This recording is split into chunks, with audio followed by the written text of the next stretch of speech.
നമസ്കാരം, ഞാൻ doctor Monica. പുതിയൊരു വീഡിയോയിലേക്ക് എല്ലാവർക്കും സ്വാഗതം.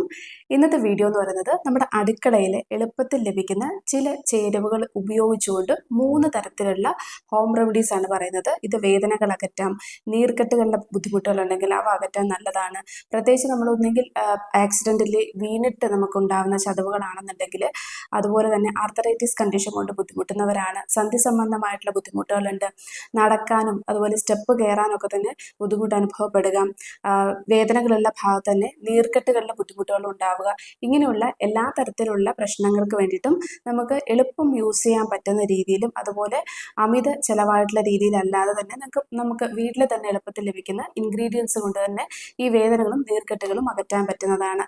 ഏതൊക്കെയാണ് എന്നുള്ളതൊക്കെ തന്നെ നമുക്ക് വിശദമായിട്ട് മനസ്സിലാക്കാം. ഇതിലെ ആദ്യത്തെ റെമഡി എന്ന് പറയുന്നത് നമുക്ക് ശരീരത്തിലെ ബോഡി പെയിൻ ആയിക്കോട്ടെ, മസിൽ പെയിൻ്റെ ബുദ്ധിമുട്ടുകളായിക്കോട്ടെ, ആൻറ്റി ഇൻഫ്ലമേറ്ററി പ്രോപ്പർട്ടി അടങ്ങിയിട്ടുള്ള ഇഞ്ചി ചേർത്തിട്ടുള്ള ചേരുവയാണ്. അതായത് ഇഞ്ചിയും അതുപോലെ തന്നെ യൂക്കാലിപ്റ്റസ് ഓയിൽ എന്ന് പറയും, അല്ലെങ്കിൽ യൂക്കാലി തൈലം എന്ന് നമ്മൾ പറയാറുണ്ട്, നീലഗിരി തൈലം എന്ന് പറയാറുണ്ട്.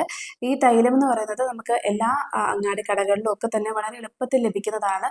പ്രത്യേകിച്ച് മൂക്കടപ്പ് മാറാൻ വേണ്ടി, ചുമ, ജലദോഷം, അതുപോലെ തന്നെ ശ്വാസ സംബന്ധമായിട്ടുള്ള ബുദ്ധിമുട്ടുകൾ, സന്ധി സംബന്ധമായിട്ടുള്ള വേദനകൾ, നീർക്കെട്ടുകൾ അകറ്റാൻ തന്നെ വളരെ ഗുണപ്രദമായിട്ട് തന്നെ പണ്ട് മുതൽക്ക് ഉപയോഗിച്ചു പോരുന്നതാണ്.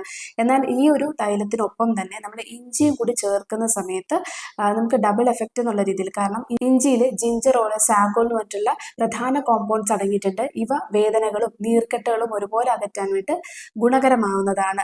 ഇതിൻ്റെ ഉപയോഗ രീതി എന്ന് പറയുന്നത്, നമുക്ക് അത്യാവശ്യം ചൂട് പിടിക്കാൻ പാകത്തിലുള്ള, നിങ്ങൾക്ക് ഏത് ഭാഗത്താണോ വേദനയുള്ളത് ആ ഭാഗത്തേക്ക് ചൂട് പിടിക്കാൻ ആവശ്യമായിട്ടുള്ള വെള്ളം തിളപ്പിക്കാൻ വേണ്ടി വെക്കുന്ന സമയത്ത് ഒരു മീഡിയം സൈസ് ആയിട്ടുള്ള ഇഞ്ചി സ്ലൈസ് ആയിട്ട് മുറിക്കുക, ചെറിയ കഷ്ണങ്ങളാക്കി മുറിച്ചിട്ട് ഒന്ന് ചതച്ചെടുത്തതിന് ശേഷം ഇത് ഈ ഒരു വെള്ളത്തിനകത്തിട്ട് നന്നായിട്ട് തിളപ്പിച്ചിട്ട് അതിനകത്തേക്ക് നമുക്ക് ചൂട് പിടിക്കാൻ ആവശ്യമായിട്ടുള്ള കുറച്ച് തണുത്ത വെള്ളവും കൂടി നമുക്ക് ആഡ് ചെയ്യാം.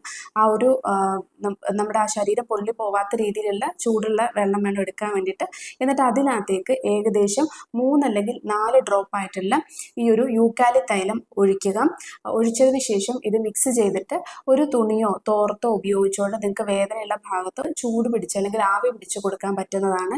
ഇനി കാലുകളിലേക്കാണ് നമുക്ക് വേദനകൾ അമിതമായിട്ടുള്ളത്, രക്തോട്ടം ശരിയായ രീതിയിൽ നടക്കണം എന്നൊക്കെ ഉണ്ടെങ്കിൽ ഈ ഒരു വെള്ളം തിളപ്പിച്ച വെള്ളം കൊണ്ട് നമുക്ക് കുളിക്കാനോ ഉപയോഗിക്കാം. അതുപോലെ തന്നെ കാലിൽ ഒരു 5 തൊട്ട് 10 മിനിറ്റ് വരെ നമുക്ക് ഇത് മുക്കി വെക്കാൻ പറ്റുന്നതാണ്. ഈ ഒരു വെള്ളത്തിൽ, ചൂടുള്ള വെള്ളത്തിൽ മുക്കി വെക്കാൻ പറ്റുന്നതാണ്. പക്ഷേ എപ്പോഴും ശ്രദ്ധിക്കേണ്ട കാര്യം, ചൂട് അമിതമാവാതിരിക്കാനായിട്ട് ശ്രമിക്കേണ്ടതാണ്. പലപ്പോഴും കാലുകളിലേക്ക് ശരിയായിട്ട് രക്തയോട്ടം നടക്കാതിരിക്കുക, കാലുകളിലേക്ക് അമിതമായിട്ട് തരിപ്പ്, മരവിപ്പ് മുതലായിട്ടുള്ള പ്രശ്നങ്ങൾ അനുഭവപ്പെടുന്നവർക്ക് സെൻസേഷൻ മനസ്സിലാവാൻ വേണ്ടി ബുദ്ധിമുട്ടായിരിക്കും.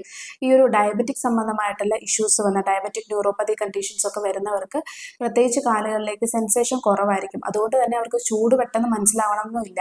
അതിനാൽ തന്നെ അവർക്ക് പറ്റുന്ന ചൂടിനുള്ള രീതിയിൽ മാത്രമാണ് നമ്മൾ വെള്ളം ചൂടാക്കേണ്ടതെന്നുള്ളത് ശ്രദ്ധിക്കേണ്ടതാണ്. 5-10 മിനിറ്റ് കാല് മുക്കി വെച്ചതിന് ശേഷം നമുക്കത് മാറ്റാൻ കഴിയുന്നതാണ്. ഇതുപോലെ നമുക്ക് എല്ലാ ദിവസവും പറ്റുന്ന ദിവസങ്ങളിൽ നമുക്ക് ഇതുപോലെ റിപ്പീറ്റഡ് ആയിട്ട് ഇത് ചെയ്യുന്നതിലൂടെ സന്ധി സംബന്ധമായിട്ടുള്ള വേദനകൾ, നീർക്കെട്ടുകളും മുതലായിട്ടുള്ള പ്രശ്നങ്ങൾ അകറ്റാൻ നല്ലതാണ്. ഇനി കുളിക്കുന്ന വെള്ളത്തിലാണെന്നുണ്ടെങ്കിലും ചൂടോട് കൂടിയിട്ട് തന്നെ നമുക്ക് കുളിക്കുന്ന വെള്ളത്തിലും ഇതേപോലെ തന്നെ നമുക്ക് ഉപയോഗിക്കാൻ പറ്റുന്നതാണ്. ഇഞ്ചിയിട്ട് തിളപ്പിച്ചിട്ട് ആ വെള്ളത്തിനകത്തേക്ക് 3-4 ഡ്രോപ്സ് ഈ ഒരു യൂക്കാലി തൈലം കൂടി ചേർത്തിട്ട് കുളിക്കാൻ വേണ്ടിയിട്ട് ഉപയോഗിക്കാൻ പറ്റുന്നതാണ്. ഇതും നമ്മുടെ ശരീരമാസകരമുള്ള വേദന, മസിൽ പെയിൻ്റെ പ്രശ്നങ്ങളൊക്കെ തന്നെ അകറ്റാൻ വേണ്ടി ഗുണകരമാകുന്നതാണ്. ഈ രണ്ടാമത്തെ ഹോം റെമഡി എന്ന് പറയുന്നത് എല്ലാവർക്കും വളരെ എളുപ്പത്തിൽ ചെയ്യാൻ കഴിയുന്ന ഒരു ഹോം റെമഡിയാണ്.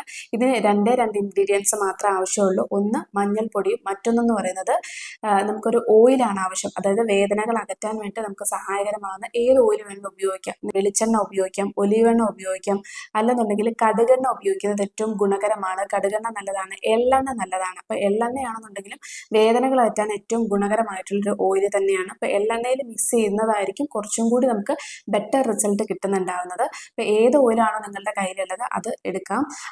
അതിനോടൊപ്പം തന്നെ 1 സ്പൂൺ അളവായിട്ടുള്ള മഞ്ഞൾപ്പൊടിയാണ് നമുക്ക് ആവശ്യമായിട്ടുള്ളത്. മഞ്ഞൾപ്പൊടി എന്ന് പറയുന്നത് കർക്കുമിൻ എന്ന് പറഞ്ഞിട്ടുള്ള ഒരു പ്രധാന കോമ്പൗണ്ട് ഈ മഞ്ഞൾപ്പൊടിയിൽ അടങ്ങിയിട്ടുണ്ട്.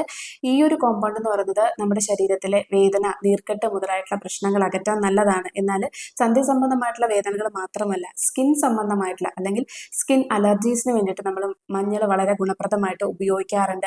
വേദനകൾ അകറ്റാനും നീർക്കെട്ടുകൾ അകറ്റാനും ഒപ്പം തന്നെ നമ്മൾ ഉപയോഗിച്ചു പോരുന്നതാണ്. അതുപോലെ ആർത്തറൈറ്റിസ് കണ്ടീഷൻസിന് വേണ്ടിയിട്ടും ഒക്കെ തന്നെ നമുക്ക് ഇത് വളരെ ഗുണപ്രദമായിട്ട് ഉപയോഗിക്കുന്നതാണ്. ഇനി ഇതിൻ്റെ പ്രിപ്പറേഷൻ എന്ന് പറയുന്നത് നമുക്ക് ഏകദേശം 1 സ്പൂൺ അല്ലെങ്കിൽ 1.5 സ്പൂൺ അളവായിട്ടുള്ള മഞ്ഞൾപ്പൊടി എടുക്കുക. നിങ്ങൾ ഉദാഹരണത്തിന് നമുക്ക് മുട്ടിനാണ് വേദന എന്നുണ്ടെങ്കിൽ ആ ഒരു ഭാഗത്തേക്ക് ആവശ്യമായിട്ടുള്ള മഞ്ഞൾപ്പൊടിയാണ് എടുക്കേണ്ടത്. അപ്പോൾ 1.5 സ്പൂൺ അളവായിട്ടുള്ള മഞ്ഞൾപ്പൊടി എടുക്കുക. അതിനകത്തേക്ക് ഏകദേശം 2.5 സ്പൂൺ അളവായിട്ടുള്ള നല്ല ചൂടുള്ള എണ്ണയാണ് നമ്മൾ ഒഴിക്കേണ്ടത്. അപ്പോൾ അത് നമ്മൾ നേരത്തെ പറഞ്ഞിട്ടുള്ള പോലെ ഒന്നെങ്കിൽ നിങ്ങൾക്ക് വെളിച്ചെണ്ണ ഉപയോഗിക്കാം, അല്ലെങ്കിൽ ഒലീവെണ്ണ ഉപയോഗിക്കാം, അല്ലെങ്കിൽ നമുക്ക് കടുകെണ്ണ ഉപയോഗിക്കാം, അല്ലെങ്കിൽ എള്ളെണ്ണ ഉപയോഗിക്കാവുന്നതാണ്. അപ്പോൾ എള്ളെണ്ണയാണ് കുറച്ചും കൂടി നമുക്ക് ബെറ്റർ റിസൾട്ട് നൽകുന്നത്. ഇതിൽ നിന്നും ഒരു 2.5 അല്ലെങ്കിൽ 3 സ്പൂൺ അളവായിട്ടുള്ള എള്ളെണ്ണ ഉപയോഗിക്കുക. എന്നിട്ട് ഇത് നന്നായിട്ടൊരു പേസ്റ്റ് അല്ലെങ്കിൽ ഒരു കുഴമ്പ് രൂപത്തിലാവുന്നവരെ മിക്സ് ചെയ്തെടുക്കേണ്ടതാണ്. പേസ്റ്റ് രൂപത്തിലാവുന്ന സമയത്ത് എവിടെയാണോ നിങ്ങൾക്ക് വേദനയുള്ളത് ആ ഭാഗത്ത് ഇത് പുരട്ടി കൊടുക്കാൻ പറ്റുന്നതാണ്. പുരട്ടിയിട്ട് ഏകദേശം 1/4 മണിക്കൂറിന് ശേഷം മാത്രമാണ് ഇത് തുടച്ചു കളയേണ്ടത്. തുടച്ചു കളഞ്ഞതിന് ശേഷം ആ ഒരു ഭാഗത്ത് കുറച്ച് ചൂട് പിടിക്കുക. കുറച്ച് കല്ലുപ്പിട്ട വെള്ളത്തിൽ തോർത്ത് മുക്കിയിട്ട് ആ ഒരു ഭാഗത്ത് ചൂട് പിടിച്ചു കൊടുക്കാൻ കഴിയുന്നതാണ്. ചൂട് പിടിക്കുന്നത് ഏകദേശം 5 തൊട്ട് 7 മിനിറ്റ് വരെ മാത്രമാണ് ചൂട് പിടിക്കേണ്ടത്. ഇതുപോലെ നിങ്ങൾ 2 നേരമായിട്ടുള്ള രീതിയിൽ നമ്മൾ ചെയ്യുകയാണെന്നുണ്ടെങ്കിൽ നിമിഷങ്ങൾക്കുള്ളിൽ തന്നെ, അല്ലെങ്കിൽ നമുക്ക് ആ ഒരു മഞ്ഞൾപ്പൊടി അത്രയും എഫക്റ്റീവായിട്ട് തന്നെ നമുക്ക് വേദനകൾ അകറ്റാൻ സഹായിക്കുന്നതാണ്. അപ്പോൾ പെട്ടെന്ന് തന്നെ നമുക്ക് റിസൾട്ട് നൽകുന്നതാണ് ഈ ഒരു മഞ്ഞൾപ്പൊടിയുടെ കുഴമ്പ് രൂപം എന്ന് പറയുന്നത്. അപ്പോൾ നിങ്ങൾ ചെയ്തു നോക്കിയ റിസൾട്ട് തീർച്ചയായിട്ടും കമൻറ്റ് ബോക്സിൽ അറിയിക്കേണ്ടതാണ്. ഇതുപോലെ നിങ്ങൾക്ക് വേദനയുള്ള സമയങ്ങളിൽ ഉപയോഗിക്കാം. ഇനി ആർത്രൈറ്റിസ് അല്ലെങ്കിൽ സന്ധി സംബന്ധമായിട്ടുള്ള ബുദ്ധിമുട്ടുകൾ ഉള്ളവരാണെന്നുണ്ടെങ്കിൽ ഏകദേശം ഒരു 21 ദിവസം വരെയെങ്കിലും കണ്ടിന്യൂ ചെയ്ത് പോകുന്നതും ആ ഒരു ഭാഗത്തെ നീർക്കെട്ടുകൾ അകറ്റാനും വേദനകൾ അകറ്റാനും ഗുണപ്രദമാകുന്നതാണ്. ഇനി മൂന്നാമത്തത് വളരെ പ്രധാനപ്പെട്ടതും വളരെ എഫക്റ്റീവ് ആയിട്ടുള്ള ഒരു ഹോം റെമഡിയാണ്. ഇതിന് നമുക്ക് ആവശ്യമായിട്ടുള്ള ചേരുവ എന്ന് പറയുന്നത് എപ്സം സോൾട്ട് ആണ്. എപ്സം സോൾട്ട് എന്ന് പറയുന്നത് നിങ്ങൾക്ക് വളരെ പരിചിതമായിട്ടുള്ളതായിരിക്കും. ചെടികൾക്കൊക്കെ തന്നെ വളമായിട്ട് തന്നെ ഉപയോഗിക്കുന്നതാണ്. എന്നാൽ ഇത് നമ്മുടെ ശരീരവേദനയ്ക്ക്, പ്രത്യേകിച്ച് നമുക്ക് മസിൽ സംബന്ധമായിട്ടുള്ള മസിൽ സോർനെസ് അല്ലെങ്കിൽ മസിൽ സംബന്ധമായിട്ടുള്ള വേദനകൾ അകറ്റാൻ വേണ്ടിയിട്ടും ഒപ്പം തന്നെ നമുക്ക് ആർത്തറൈറ്റിസ് കണ്ടീഷൻസ് ഒക്കെ തന്നെ അകറ്റാൻ വേണ്ടി വളരെ ഗുണപ്രദമാണ്. നീർക്കെട്ടുകൾ പെട്ടെന്ന് വിട്ടുപോകാൻ വേണ്ടിയിട്ടും സഹായകരമാകുന്നതാണ്. ഈ ഒരു എപ്സം സോൾട്ടിന്റെ കൂട്ടത്തിൽ നമ്മൾ ചേർക്കുന്നത് ഇഞ്ചിയാണ്. അപ്പോൾ ഇഞ്ചിയും ആന്റി ഇൻഫ്ലമേറ്ററി പ്രോപ്പർട്ടി ഉള്ളതുകൊണ്ട് തന്നെ വേദനകളും നീർക്കെട്ടുകളും ഒക്കെ തന്നെ പെട്ടെന്ന് അകറ്റാൻ സഹായിക്കും. ഇനി ഇതിന്റെ ഉപയോഗ രീതി എങ്ങനെയെന്ന് വെച്ചിട്ടുണ്ടെങ്കിൽ നമ്മൾ പ്രത്യേകിച്ച് ഇത് കാലുകളിലേക്ക് രക്തയോട്ടം ശരിയായ രീതിയിൽ നടക്കാൻ വേണ്ടിയിട്ട്, അല്ലെങ്കിൽ കാലുകളിലേക്കുള്ള ആ ഒരു മസിൽ പെയിൻ്റെ പ്രശ്നങ്ങളൊക്കെ കുറയ്ക്കാൻ ഈ ഒരു വെള്ളത്തിൽ മുക്കി വെക്കുന്ന ഒരു മെത്തേഡാണ് പറയുന്നത്. ഇതിനാവശ്യമായിട്ടുള്ള കാല് മുക്കി വെക്കാൻ ആവശ്യമായിട്ടുള്ള വെള്ളം നമ്മൾ ചൂടാക്കാം. ഇപ്പോൾ ചൂടായി വരുന്ന സമയത്തേക്ക് 1 സ്പൂൺ അളവായിട്ടുള്ള എപ്സം സോൾട്ട് ഇടുക. അതിനകത്തേക്ക് ഒരു മീഡിയം സൈസ് ആയിട്ടുള്ള ഇഞ്ചി ചതച്ചതും കൂടിയിട്ട് ഇതിനകത്തേക്ക്, ഈ ഒരു വെള്ളത്തിനകത്തേക്ക്, തിളയ്ക്കുന്ന വെള്ളത്തിനകത്തേക്ക് ഇടുക. എന്നിട്ട് നമുക്ക് കാല് മുക്കി വെക്കാൻ പാകത്തിനുള്ള ചൂടാകുന്ന സമയത്തേക്ക് ഈ ഒരു വെള്ളത്തിനകത്തേക്ക് നമ്മൾ കാല് മുക്കി വെച്ച് 5 തൊട്ട് ഒരു 7 മിനിറ്റ് വരെ കാല് മുക്കി വെക്കുക. അതിനുശേഷം നമുക്കത് മാറ്റാവുന്നതാണ്. ഇതുപോലെ നിങ്ങൾ ദിവസവും ചെയ്യുകയാണെന്നുണ്ടെങ്കിൽ കാലിലേക്ക് ശരിയായ രീതിയിൽ രക്തയോട്ടം നടക്കാൻ വേണ്ടും ഒപ്പം തന്നെ നമുക്ക് വേദനകളും നീർക്കെട്ടുകളൊക്കെ ഉണ്ടെന്നുണ്ടെങ്കിൽ അത് അകറ്റാൻ വേണ്ടും ഗുണപ്രദമാകുന്നതാണ്. എന്നാൽ ചിലർക്ക് മറ്റു പല ഭാഗങ്ങളിലായിരിക്കും വേദനകൾ ഉണ്ടാകുന്നത്, അല്ലെങ്കിൽ ശരീരം ആസകരമായിട്ടുള്ള വേദനകൾ ഉണ്ടാകാം.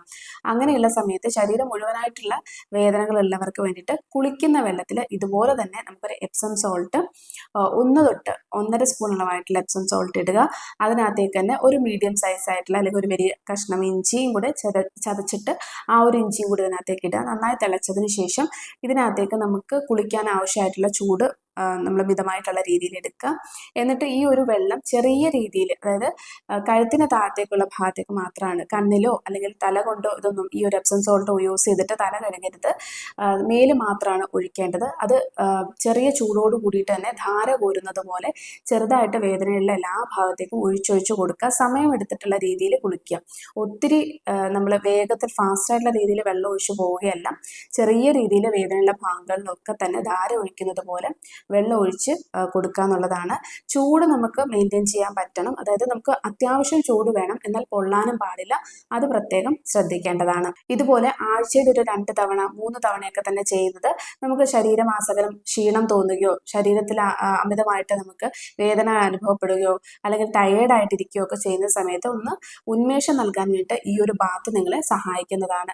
ഇനി നമുക്ക് ഏതെങ്കിലും ഒരു പർട്ടിക്കുലർ ഭാഗത്ത് മാത്രമാണ് വേദന ഉള്ളതെന്നുണ്ടെങ്കിൽ ആ ഭാഗത്തേക്ക് മാത്രം ആവശ്യത്തിനുള്ള വെള്ളം എടുക്കുക. എന്നിട്ട് അതിനകത്തേക്ക് എപ്സം സോൾട്ടും അതുപോലെ തന്നെ ഇഞ്ചിയും ഇട്ടിട്ട് ആ ഒരു ഭാഗത്ത് ആവി പിടിച്ചു കൊടുക്കാൻ പറ്റുന്നതാണ്. ഇത് വളരെ സിമ്പിളായിട്ട് നമുക്ക് വീട്ടിൽ എളുപ്പത്തിൽ ചെയ്യാൻ പറ്റുന്ന 3 മെത്തേഡ്സുകളാണ് പറഞ്ഞിട്ടുള്ളത്. അപ്പോൾ ഇത് ചെയ്യുമ്പോൾ എപ്പോഴും ശ്രദ്ധിക്കേണ്ടത് ചൂട് അമിതമാവാതിരിക്കാൻ വേണ്ടി ശ്രദ്ധിക്കേണ്ടതാണ്. അതുപോലെ കൊച്ചു കുട്ടികൾക്കൊന്നും ഇത് ചെയ്തു കൊടുക്കരുത്, പ്രത്യേകിച്ച് എപ്സം സോൾട്ട് ഇട്ടുകൊണ്ടുള്ള ചെയ്തു കൊടുക്കരുത്. അതുപോലെ തന്നെ നിങ്ങൾക്ക് ഈ പറഞ്ഞിട്ടുള്ള ഇൻഗ്രീഡിയൻസുകളിൽ ഏതെങ്കിലുമൊക്കെ തന്നെ ഇറിറ്റേഷൻസ് ഒരുപക്ഷെ സ്കിന്നുകളിൽ ഉണ്ടായേക്കാം. അങ്ങനെ ഉണ്ടാകുന്നുണ്ടോ എന്നുള്ളത് ആദ്യം നമുക്ക് പാച്ച് ടെസ്റ്റ് വഴി നമ്മൾ തിരിച്ചറിയേണ്ടതാണ്. അതായത് ഒന്നെങ്കിൽ നമ്മുടെ കൈകളിലെ മുകളിലായിട്ടുള്ള ഭാഗത്തേക്ക് ഒരു 10 മിനിറ്റ് നേരത്തെ വന്നിട്ടുള്ള മഞ്ഞൾപ്പൊടിയുടെ കൂട്ടാണെന്നുണ്ടെങ്കിലും എപ്സം സോൾട്ടിൻ്റെ ഒക്കെ ആണെന്നുണ്ടെങ്കിലും നമ്മളൊരു 5-10 മിനിറ്റ് നമ്മൾ കൈയുടെ പുറകു മാത്രമായിട്ട് ആ ഒരു കൂട്ട് നമ്മൾ തേക്കുകയോ അല്ലെങ്കിൽ ആ ഒരു വെള്ളത്തിൽ കൈ മുക്കി വെക്കുകയോ ചെയ്യുക. എന്നിട്ട് ചൊറിച്ചിലോ ബുദ്ധിമുട്ടുകളോ ഒക്കെ തോന്നുന്നുണ്ടെങ്കിൽ തീർച്ചയായിട്ടും ആ ഒരു റെമഡി നിങ്ങൾ ഉപയോഗിക്കാതിരിക്കാം. ഗർഭിണികൾ, പെട്ടെന്ന് സർജറി കഴിഞ്ഞവരാണെങ്കിൽ സർജറി നടക്കാൻ പോകുന്നവരൊന്നും തന്നെ ഇങ്ങനെയുള്ള ഹോം റെമഡീസ് യൂസ് ചെയ്യാതിരിക്കുന്നതാണ് നല്ലത്. അല്ലെങ്കിൽ അവരുടെ ഡോക്ടറെ കൺസൾട്ട് ചെയ്ത് പെർമിഷൻ കിട്ടിയതിന് ശേഷം മാത്രം ഈ ഒരു ഹോം റെമഡീസ് യൂസ് ചെയ്യാൻ വേണ്ടി ശ്രമിക്കുക. ഇങ്ങനെയുള്ള വളരെ സിമ്പിളായിട്ട് ചെയ്യാൻ പറ്റുന്ന റെമഡീസുകളാണ് ഇന്നത്തെ വീഡിയോയിൽ പറഞ്ഞിട്ടുള്ളത്. ഈ ഒരു വീഡിയോ നിങ്ങൾക്ക് ഉപകാരപ്രദമായി എന്നുണ്ടെങ്കിൽ തീർച്ചയായിട്ടും ഒരുപാട് ആൾക്കാരിലേക്ക് ഇൻഫർമേഷൻ ഷെയർ ചെയ്യുക. അതുപോലെ എന്തെങ്കിലും തരത്തിലുള്ള സജഷൻസ് ഉണ്ടെങ്കിൽ, ഏതെങ്കിലും വിഷയത്തെ പറ്റി നിങ്ങൾക്ക് അറിയണം എന്നുണ്ടെങ്കിലും ഒക്കെ തന്നെ കമന്റ് ബോക്സിലൂടെ അറിയിക്കുക. നമുക്ക് അടുത്തൊരു വീഡിയോ ആയിട്ട് കാണാം. അതുവരെ നന്ദി.